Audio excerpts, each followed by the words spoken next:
Moody Blues, Professor Graeme Edge.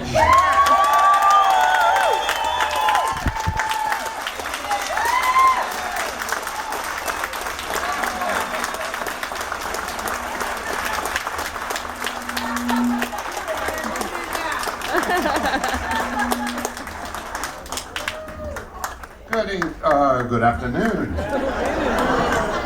I've got to tell you what this is about. I think some of the road crew or somebody did this. Any of my Facebook friends will know yes. Yeah. that I have a thing about bananas. Not what you'd think. I get a little anxious for a tour, and I have anxiety dreams like everybody does, and you know, you can't find the dressing room, you can't find the stage. Yeah. You can't find your ass in the dark. The other thing that happens is I dream sometimes that I get up on stage and instead of drumsticks, what do I have? Bananas. So, I think they did that to relax me. Well, I've never done anything like this before, so I've got myself a little script, which hopefully you'll enjoy. And I started off by thinking, what is poetry and why do we enjoy poetry? And I sort of cast my mind way back to the very beginning, the campfire and the oral history before we could write. And for some reason, the human psyche finds it much easier to remember things that rhyme. Mm-hmm. So I'm sure that's how poetry first came into being, was sitting around the campfire and trying to remember where you go to hunt the mammoth. Things like that. Another thing I thought while my mum was pondering on this is how we find something's funny and something's not. It's like the other drummer, Gordon Marshall, he loves to tell this, is around somewhere. He loves to tell this story, and it all begins with tea.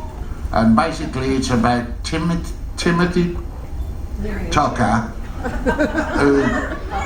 who drives a 10-ton articulated truck transporting turquoise tinted tissue paper to Taunton.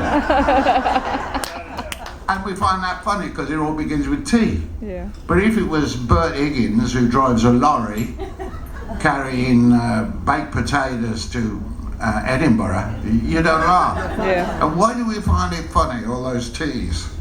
So, but I was just pondering on that. So without any more ado, I'm going to tell you a little story, my introduction to poetry.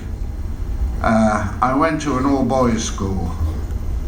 And as I'm sure a lot of you did, you were forced to learn poetry at school. This poem really started me being interested in the written word. It also got me in a lot of trouble because when I read it out to the class, I got quite into it and had a sort of lump in the throat. And when you go to an all-boys school, you do not get a lump in your throat over poetry. Yeah. Which possibly explains why I've been so aggressively heterosexual ever since.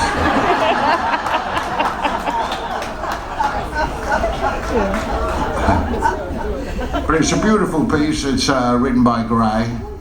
It's called Gray's Energy in a Country Churchyard. And it goes, I have to take my glasses off to read. It goes, the curfew tolls the knell of parting day. The lowing herd winds slowly o'er the lea.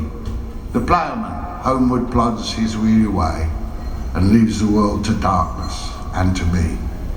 Now fades the glimmering landscape on the sight, and all the air a solemn stillness holds, save where the beetle wields his droning flight, and drowsy tinklings lull the distant poles.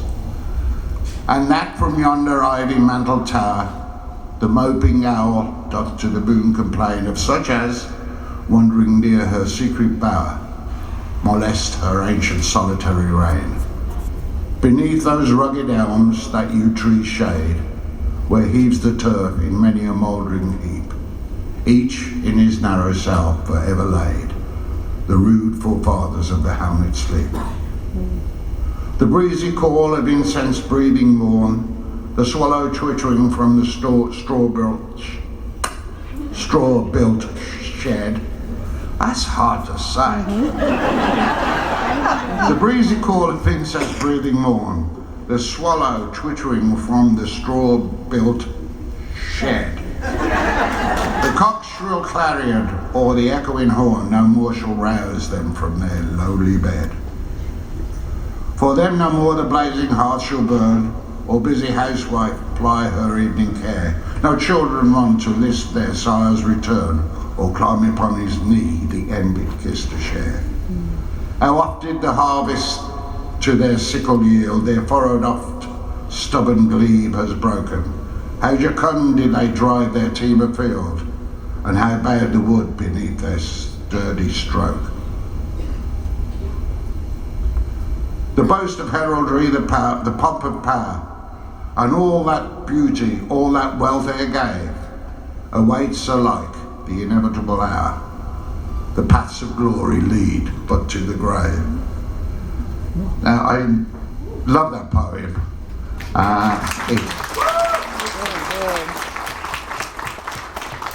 And it's got two things in it that I am proud to say I have got one. I'll tell you that one later. But it's got the paths of glory, which has entered into the English language that we all know. And it's got the ivory tower, which, as we all know, if you talk about someone in an ivory tower, it means they get to get in the dressing room with us. Yeah. And of course that led me to the master of them all. The guy I read it through in no less an authority than Wikipedia, has 144 quotes within the English language. I'm not going to give him all to you, because we'd be here for an hour. Oh, that's a good idea. Because this is going faster than I thought. I've only got 20 more pages to go. But of course, I'm talking about William Shakespeare. Yeah. We all know, aye, there's the rub. What's that one? Far from the madding crowds, ignoble strife. This above all, to thine own self be true. Et tu, Brutus, which should have been my second wife's name.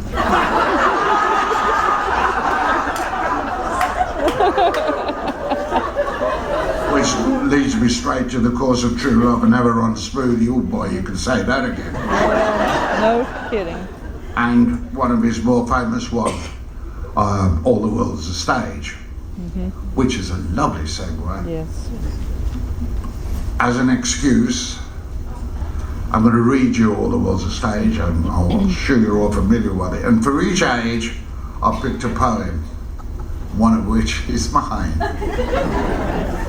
I'm going to get in exalted company some way. But of course, it's All the World's a Stage by Willie the Shake. All the world's a stage, and all the men and women merely players. They have their exits and their entrances, and one man in his time plays many parts. His acts being 7 ages, at first the infant, mewling and puking in the nurse's arms. We've all had that, haven't we? And then the whining schoolboy, his satchel and shining morning face, creeping like snail, unwillingly to school in the morning. Then the lover, sighing like furnace, with woeful ballad made to his mistress's eyebrow.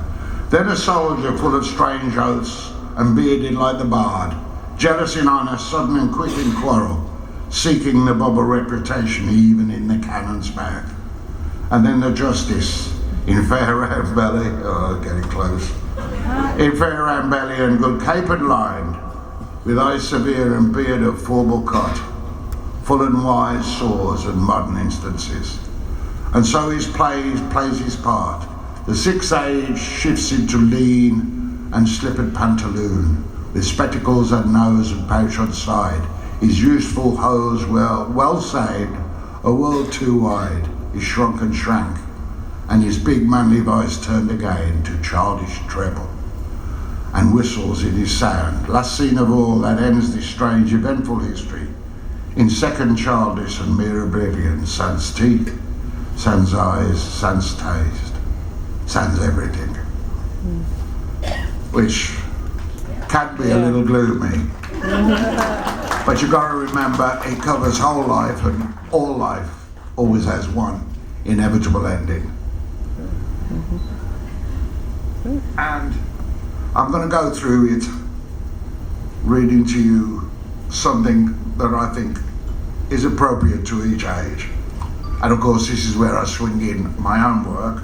I hear you've all got a copy of these. Now, somebody hasn't got a copy because I didn't bring one with me.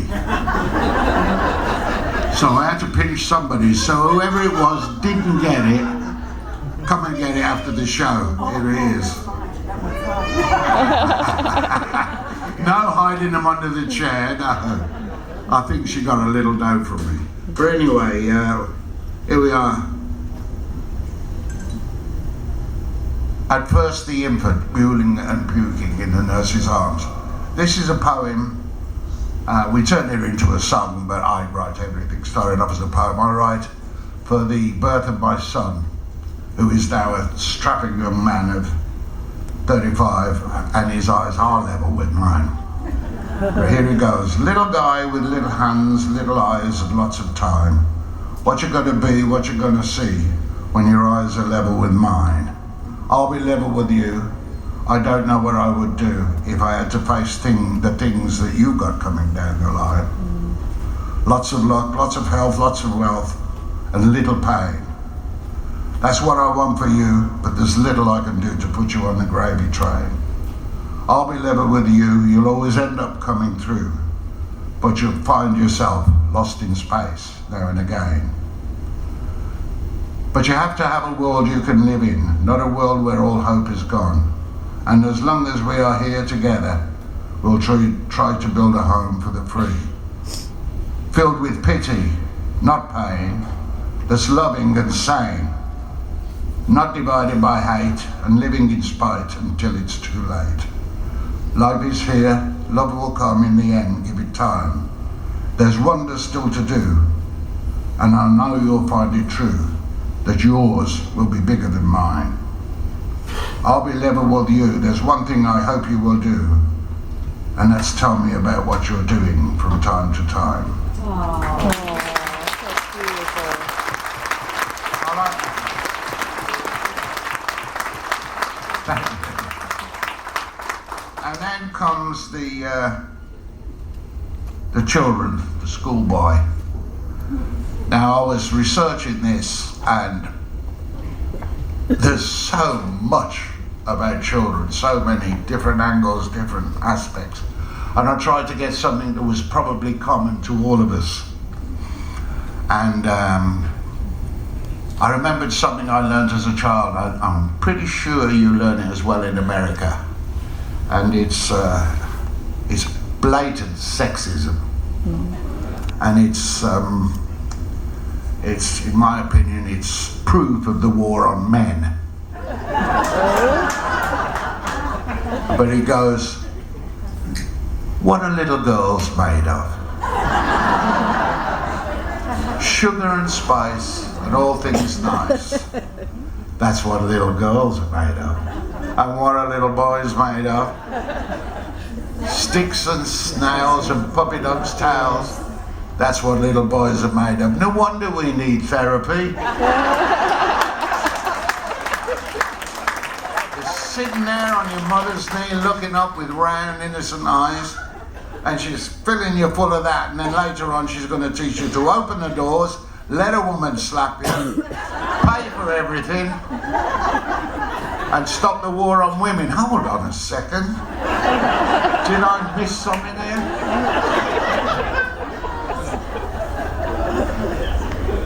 And of course, this next one, that was fun, of course. I did love my mother. And the next one is after the one in school by the Then the Lovers, Sighing Like Furnace. Well, there is only one lover's poem, isn't there?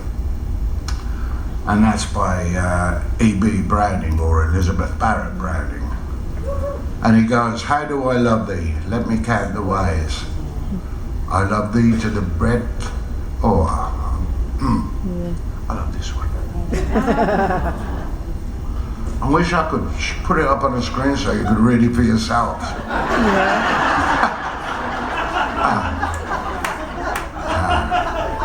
How do I love thee? Let me count the ways. I love thee to the depth, breadth and height my soul could reach. And when feeling out of sight for the ends of being an ideal grace, I love thee to the level of every day's most quiet need. By sun and candlelight I love thee freely as men strive for right. I love thee purely as they turn from praise. I love thee with the passion put to use. In my old griefs and with my childhood faith I love thee with a love I seem to lose with my lost saints. I love thee with the breath, smiles, tears of all my life. And if God choose, I shall but love thee better after death. Ooh.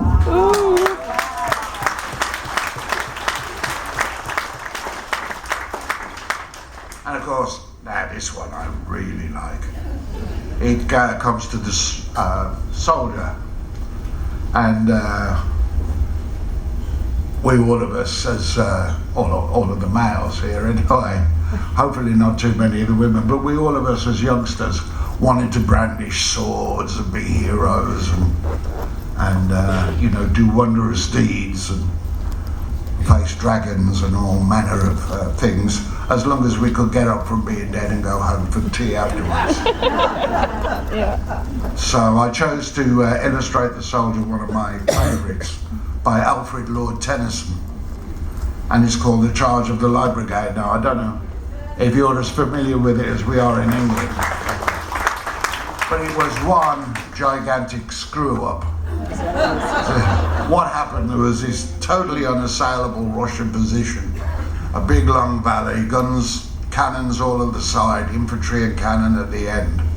And the big boss, a squadron of Russian cavalry had ridden down and pitched a couple of the cannon, and they were dragging the cannon off to take them as prizes. And the big boss said to the leader of the Lord Cardigan, the leader of the Light Brigade, go get the guns.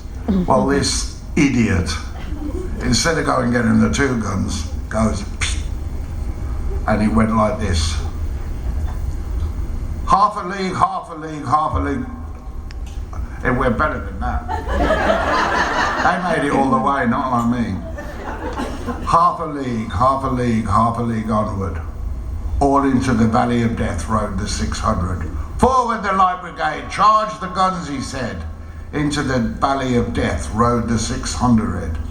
Forward the Light Brigade, was there a man displayed? Not the soldier I knew. Someone had blundered, theirs was not to reason why. Theirs is not to reply, but theirs is just to do and die. Don't have that, don't we? Yes, another one got into the language. Theirs was but to do and die. Into the Valley of Death rode the 600. Cannon to the right of them, cannon to the left of them, cannon in front of them, volleyed and thundered. Stormed at with shot and shell, boldly they rode and well. Into the jaws of death, into the mouth of hell, rode the 600.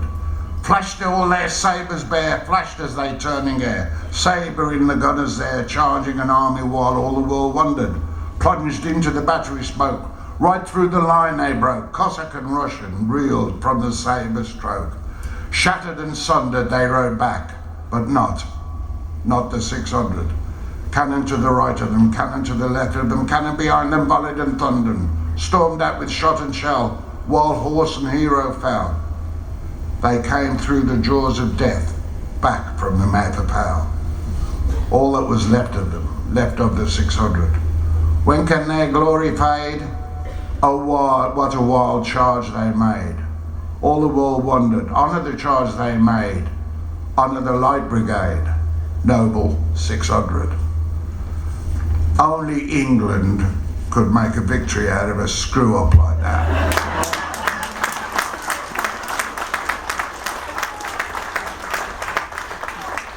I'm sure those of you that know World War II, we did a similar thing with the thing at Dunkirk. You know, we made a right mess of that, and somehow or other, it was a great movie. We weren't as good as Goebbels, but we were pretty good.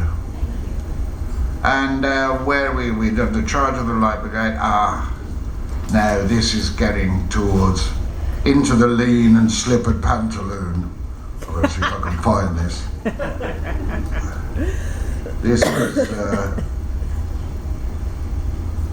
the older guy.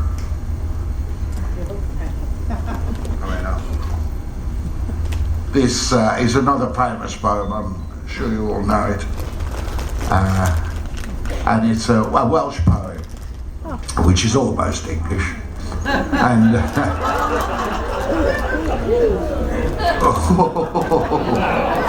we got some yaki dars here, haven't we? That's Welsh for good day. You know. It was such a famous and excellent poem that Bob Dylan actually named himself for him. And of course I'm talking about Dylan Thomas. And this is about the section which is going to happen to us all in the end, where your legs shrink and your hose doesn't fit anymore. Not that I wear hose. No. But it's a very poignant and I think interesting poem. Do not go gently into that good night. Old age should burn and rave at close of day. Rage, rage against the dying of the light. Though wise men at their end know dark is right, because their words have forked no lightning, they do not go gently into that good night. Good men the last way by, crying how bright their frail deeds might have danced in a green bay. Rage, rage against the dying of the light. Wild men who caught and sang the sun in flight, and learned too late they grieved it on its way, do not go gently into that good night.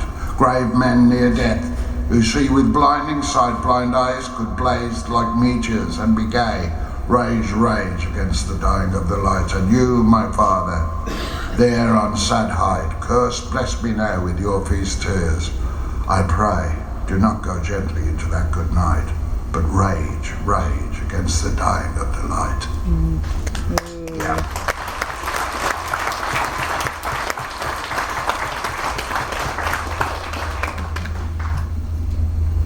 I've got a little bit of a bee in my bonnet about what the internet is doing for you and me. And I put together some historic entrances of just ordinary people under extraordinary circumstances writing something quite beautiful. Give me a sec, I've got to find the bunch of papers. And these are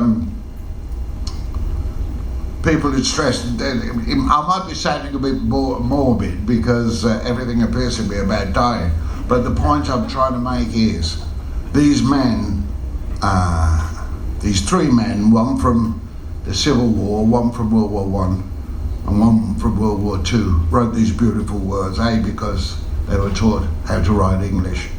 B, because they could see that the light was perhaps dying for them. And you'll be interested to know, I'm not telling you which ones, but two of the three did survive.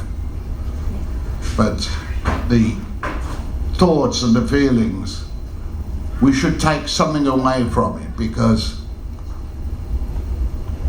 when it may be gone, each second becomes so much more precious, and the living of life becomes so much more intense, that you sometimes forget, and you just trundle through day, and don't use it well, and don't use your time well. And it's good sometimes to focus that what it means to actually be in the light. There wasn't any before you were born, and who knows what's going to be happening after you die. But right now, we have got all of this. Look at this. Mm-hmm. Look out. Look where we've been. Yeah. And these are men in really horrible circumstances that have used beautiful English to express themselves. This one is from July 14, 1861 in Camp Clarke, Washington. He's a Union soldier. I won't give him his name in case there's any relatives or anything. Because my very dear Sarah, the indications are very strong that we shall move in a few days, perhaps tomorrow. Lest I should not be able to write again, I feel impelled to write a few lines that may fall under your eye when I shall be no more. I have no misgivings about or lack of confidence in the cause for which I am engaged, and my courage does not alter or fall. I know how strongly American civilization now leans on the triumph of the government, and how great a debt we owe to those who went before us through the blood and suffering of the revolution. And I am willing, perfectly willing, to lay down all my joys in this life to help maintain this government and pay that debt. But my dear wife, when I know that with my own joys I lay down nearly all of yours and replace them in this life with cares and sorrows, when after having eaten for long years the bitter fruits of orphanage myself, I must offer it as the only subsistence to my dear little children, it is a weak or dishonourable that